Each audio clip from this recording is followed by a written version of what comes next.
Hello दोस्तों, हम chapter third geography का कर रहे हैं बीए फर्स्ट ईयर का फर्स्ट सेमेस्टर। जो प्रथम प्रश्न पत्र है इसी में से क्वेश्चन आंसर आपके पूछे जाते हैं।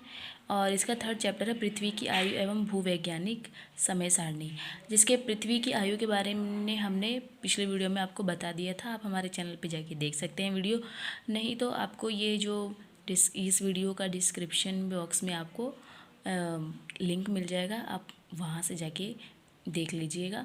और इसमें है हमने जो पृथ्वी की आयु में पढ़ा है आधुनिक संकल्पनाएं, खगोलीय विज्ञान और भूवैज्ञानिक समय सारणी यानी एस्ट्रोनॉमिकल एविडेंस और जूलॉजिकल एविडेंस पढ़े हमने। और अभी हम पढ़ने वाले हैं भूवैज्ञानिक समय सारणी। और ये जो है भूवैज्ञानिक समय सारणी को दो भागों में डिवाइड किया गया है। ये इनको युगों के हिसाब से बांटा गया है। महाकल्प और कल्प जो हैं ये दो, इन दोनों को इनका विभाजन किया गया है। अब देखिए इस महाकल्प और कल्पों का विभाजन क्या है, तो ये तीन है। ये देखिए ये तीन है।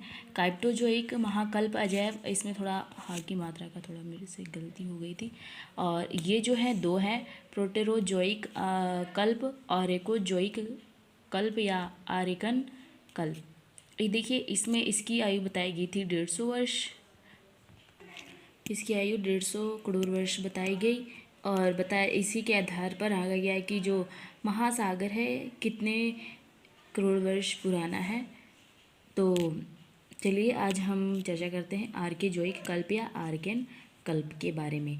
देखिए इसमें बताया गया है कि जो ये कल्प है 150 से 150 करोड़ वर्ष पुराना है। ये जो आर्केजोइक कल्प जो आर्यकन कल्प है ये बोल रहे हैं 150 से 160 करोड़ वर्ष पुराना है। आप इसे 60 करोड़ भी मान सकते हैं। जो है इसकी जो लंबी अवधि में जैसे कि निचले वायुमंडल का निरंतर जैसे परिष्कार होता गया, तो पृथ्वी की सतह निरंतर शीतल, ठोस, नव स्वरूपित होती गई। पानी के दाब के अनुसार से ये कटाव तो कहीं जमाव होने लगा।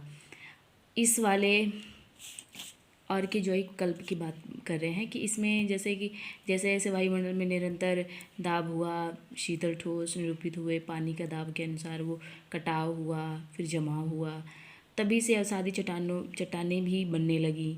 इसी काल में ये काल सबसे प्राचीन है, मतलब देखा जाए तो प्राचीन ही है। और ये पीछे वाले भी सब प्राचीन हैं।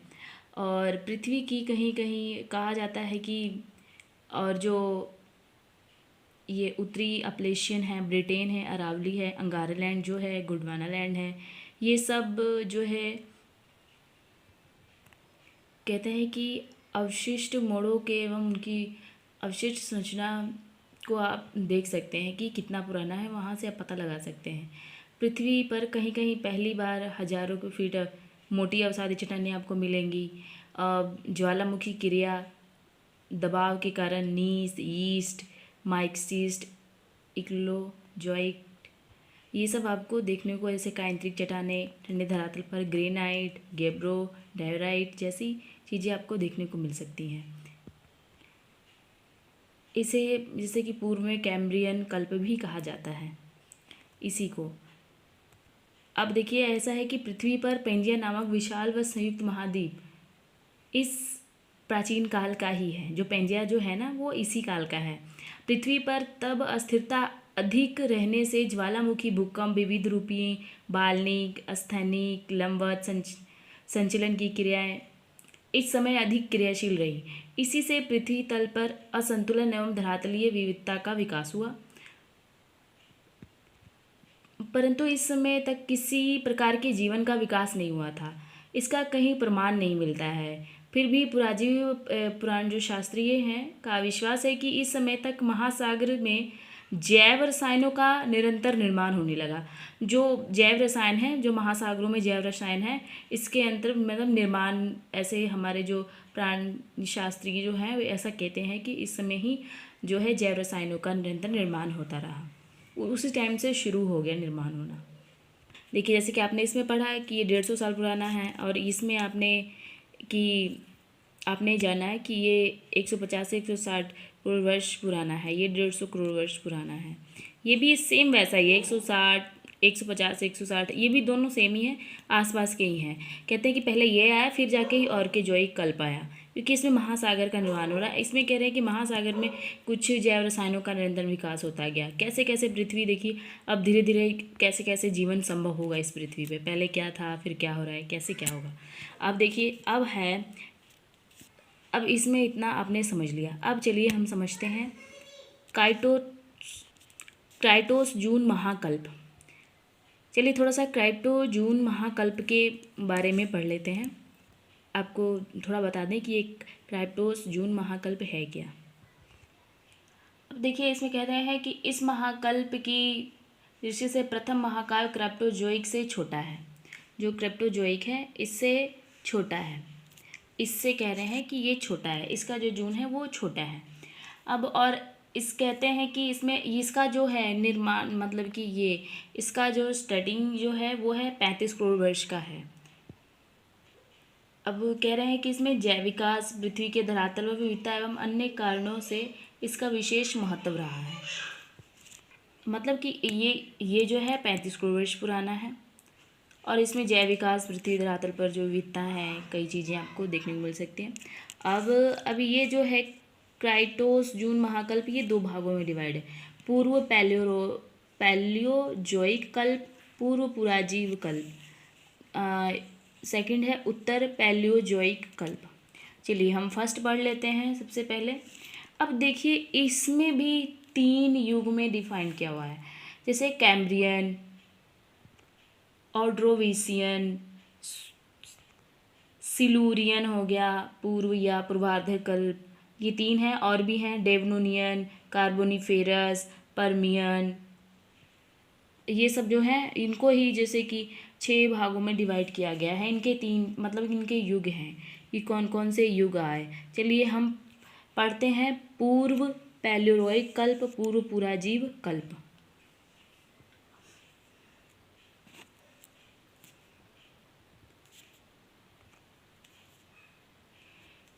अब देखिए इसमें बताया गया है कि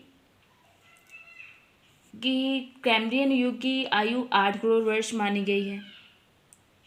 अब इसमें भी कल्प में कई सारे कल्प देखिए युग हैं। इस पूर्व पैलियोजोइक में कई सारे कल्प हैं, तो कैम्ब्रियन युग की बात कर रहे हैं इसमें कि आयु 8 करोड़ वर्ष है। और ऑर्डोविशियन की भी 8 करोड़ वर्ष कुछ इसी के अप्रॉक्स है। सेलूरियर का है 4 करोड़ वर्ष।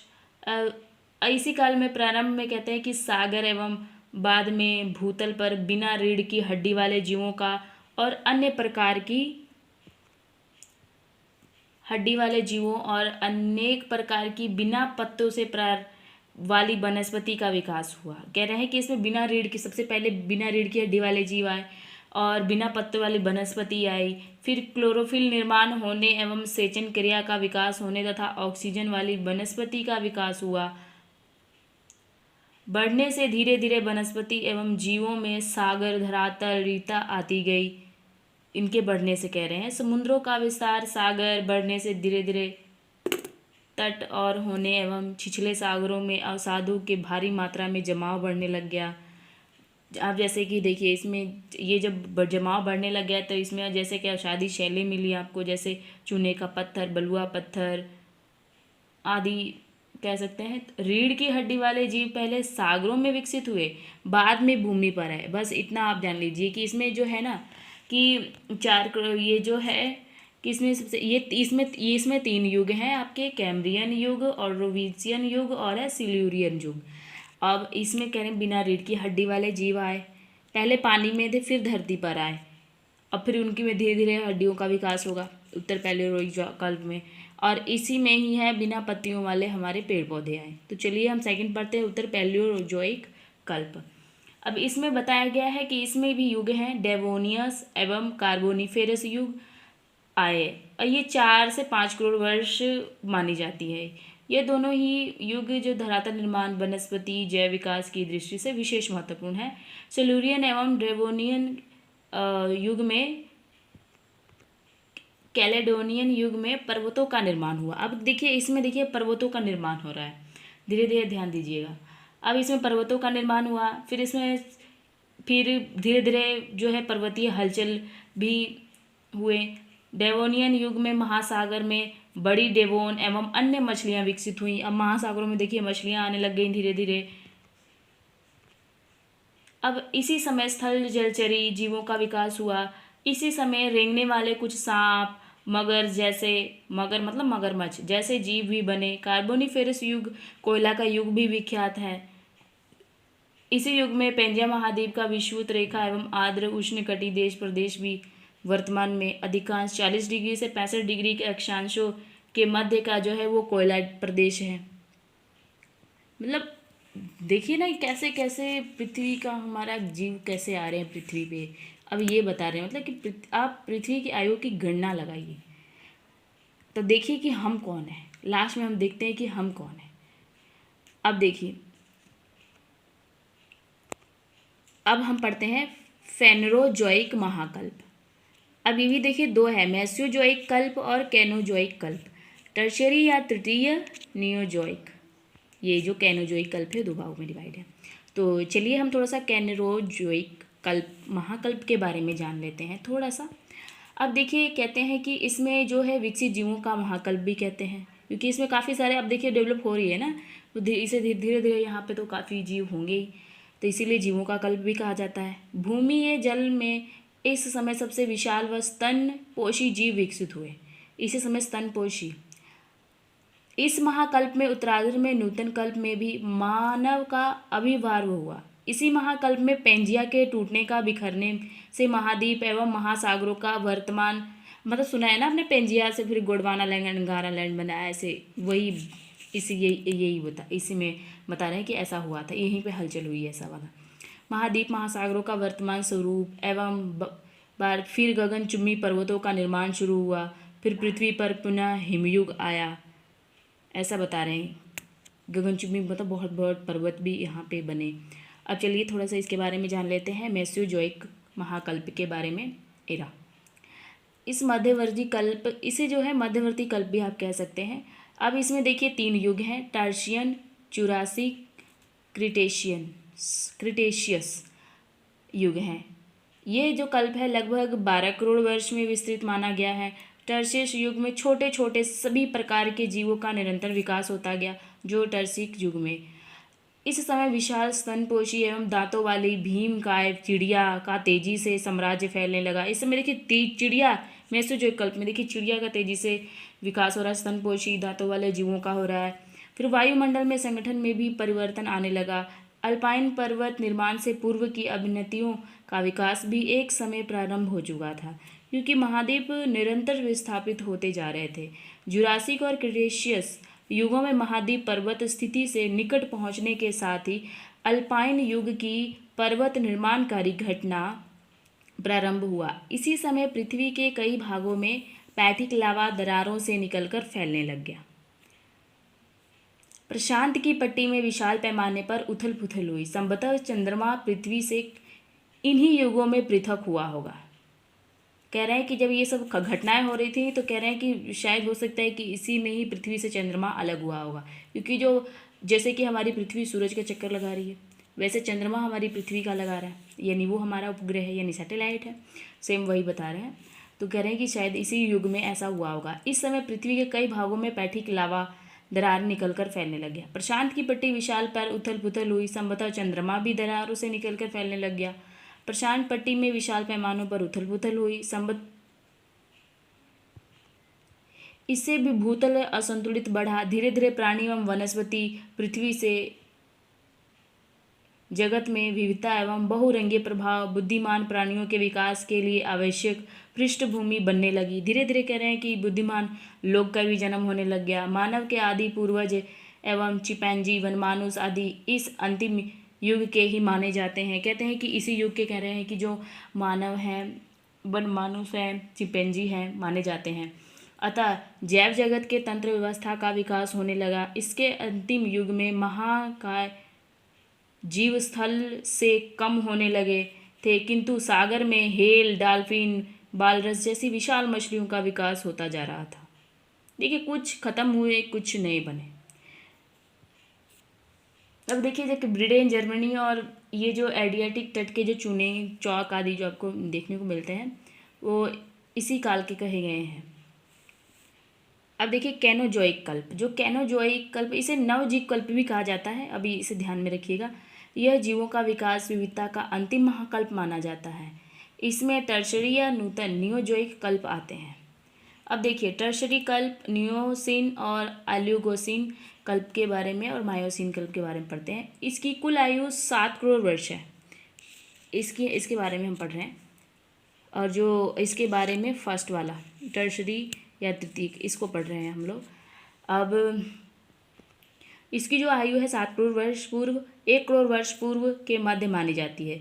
इयोसीन युग में भूतल पर अल्पाइन पर्वतों का तेजी से विकास होता रहा। इसी समय ज्वालामुखी घटनाओं का अंतिम चरण भी पूरा हुआ। इस पश्चात पृथ्वी का वातावरण बदलने से जो है महासागरों का विस्तार हुआ। अंध महासागर अपने आधुनिक रूप में आया। अंध महासागर पता है ना आपको, जो हमारे 4-5 महासागर हैं। रियल में तो 4 ही हैं, लेकिन 5 गिन ले तो। रेंगने वाले भीमकाय जीवों का विकास जारी रहा। ओलियोगोसिन युग में रंग बिरंगी चिड़िया आई, तितलियाँ, पौधे, बहरूपता आई, फूलों की बहार आया। अब इसमें देखिए विशालकाय हाथी भी आए, भालू, वनमानुष, डॉल्फिन, मछली इसी युग के हैं। मायोसीन युग में आपके जो हैं हिमालय की नवीन श्रेणियाँ, आल्प्स व रॉकी की मध्यवर्ती उत्थान इसी युग में है। गंगा, सिंधु, मिसिसिपी नदियों, पूर्वी चीन आदि के उपजाऊ मैदान का विकास इस युग में तेजी से हुआ। जलवायु के कुछ शीतल होने पर अनेक भागों में शीतोष्ण व विस्तृत तटीय मैदान विकसित हुए। इसीलिए ये काफ़ी महत्वपूर्ण रखा है ये टर्शरी को। अब चलिए नियोजोइक के बारे में थोड़ा सा पढ़ लेते हैं, बस समाप्त होने वाला है। इसके अंतर्गत पिलियोसीन, प्लाइस्टोसीन, हिलोसीन युग आते हैं। पिलियोसीन युग विशाल शाकाहारी एवं आधुनिक पालतू पशुओं के पूर्वजों का युग माना जाता है। इस समय कह रहे हैं कि इस समय के जो थे पिलियोसीन में ये शाकाहारी लोग आए और पालतू को जानवर थे, और जो हमारे पूर्वज का युग माना जाता है, जो शाकाहारी और आधुनिक युग, मतलब शाकाहारी थे उस समय बिल्कुल भी, जो पिलियोसीन युग था।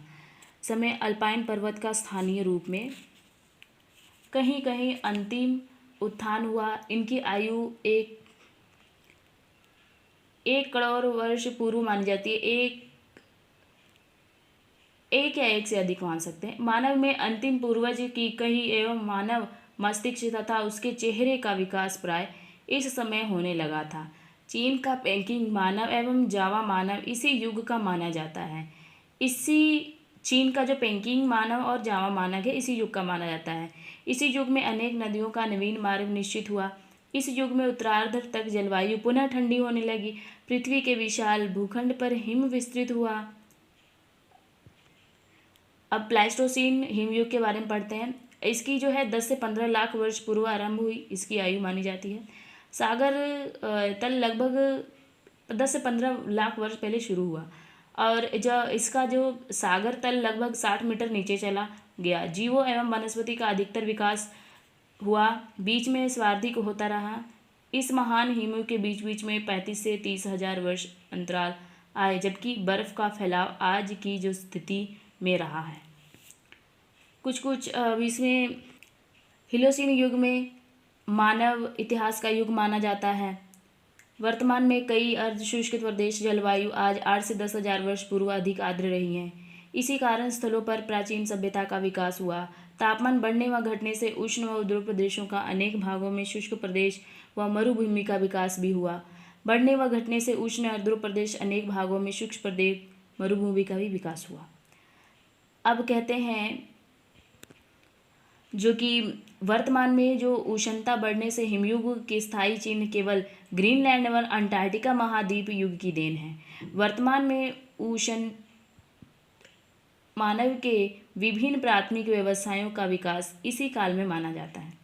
तो चलिए आपको एक प्यारी सी लाइन सुनाते हैं जो हमने अपने टाइम में पढ़ा था।